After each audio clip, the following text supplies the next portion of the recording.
L'année a quand même été assez difficile, le début d'année, parce qu'on a eu plusieurs problématiques liées soit aux attaques de chien errant, soit aux difficultés de l'abattoir. Mais on voit que sur la fin, en tout cas durant le mois de juin, on a réussi à rattraper le retard par rapport à l'an dernier.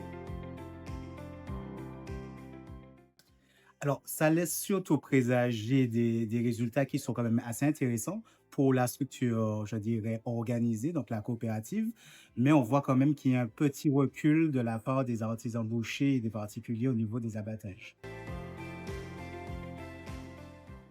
Alors, c'est vrai que ce sont quand même des contraintes qui sont récurrentes chaque année, mais on voit les problématiques de sécheresse, on voit les problématiques de manque de fourrage. Mais aujourd'hui, c'est vrai qu'on a décidé, en tout cas, de faire des projets qui puissent justement répondre à ces problématiques. Si on parle aujourd'hui de sécheresse, c'est comment justement faire pousser de l'herbe, comment avoir justement une stratégie de développement de la pousse de l'herbe, comment aussi par rapport aux chiens errants et divagants avoir une vraie, je dirais, une vraie stratégie, en tout cas globale, au niveau du territoire, puisqu'on le voit avec les associations, avec la MIV, avec le GDSM, avec la GPAM, etc., qu'il y a des choses en tout cas qui se mettent en place pour les attaques de chiens errants et divagants.